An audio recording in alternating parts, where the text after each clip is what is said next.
Hey everyone, welcome to Fire Up, created by the Young Dreamers Foundation.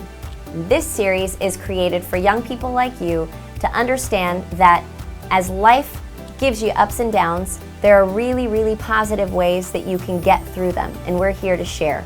I'm your host, Nicole Rodrigues, founder of the Young Dreamers Foundation. Today's episode is all about self-awareness. Why is that important? Because at this age, whether you are in grade school, you're in high school, maybe you're in college, maybe you're an adult, self-awareness is really important in order for us to make decisions as we go along in our lives that are good for us.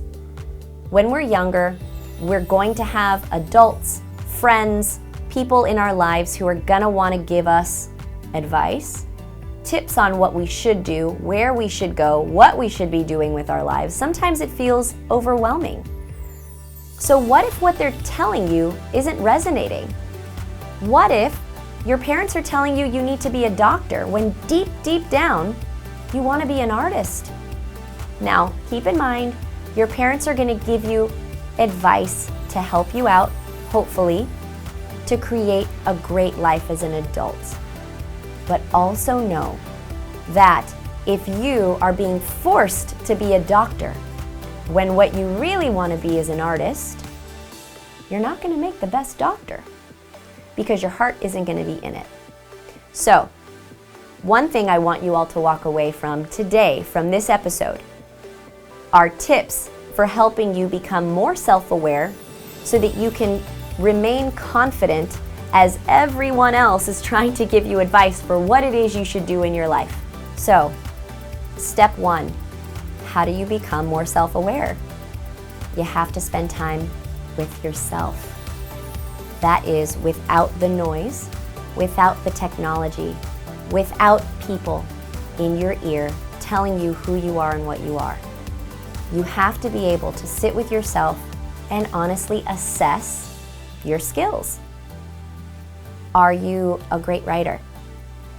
Does it make you happy when you're drawing? Are you really good with a camera? Are you good at listening to people? Maybe you're great with numbers, or maybe you're really good at science. Whatever it is, I want you to sit alone with yourself and write those skills down. When I do X, I feel happiest. When I write, I'm happiest. When I'm playing football, I'm happiest. That is going to give you an early indicator of what you potentially could do in your adult life to become the most happy with whatever profession you choose. Okay? That's step one. Step two, once you've taken a look at that list, then you take a look at what is it that I'm learning in school that will help me be better at what this is. Is it an art class? Are there advanced art classes? Are there other science or math classes that you can continue to take that will help you be even better at what it is you're good at? Make sure that you're seeking those things out, because in any profession, education is going to be important. Yes, even professional football players go to college. So you have to know what it is you're good at and where you can become better in order to enhance those skills. Next, is there anything you absolutely hate or loathe doing? For me, math was always a struggle for me. But it wasn't because I didn't like it, it was because I never felt I was great at it. So one thing too to keep in mind, if you're not great at something, but you do like it, there are ways to learn how to be better at it. Do you need a tutor? Do you need to go back a few steps and relearn something so that this step, maybe it's chemistry, maybe it's biology, maybe it's something in science that doesn't make sense? Was there something before that that didn't make sense to make the rest of this journey hard? Now that you've become more aware of what you're good at, how you can be better, what you're not good at, and what you can improve, the next is actually making sure that you are looking at a career path in that. If there isn't one, is there a way to create one?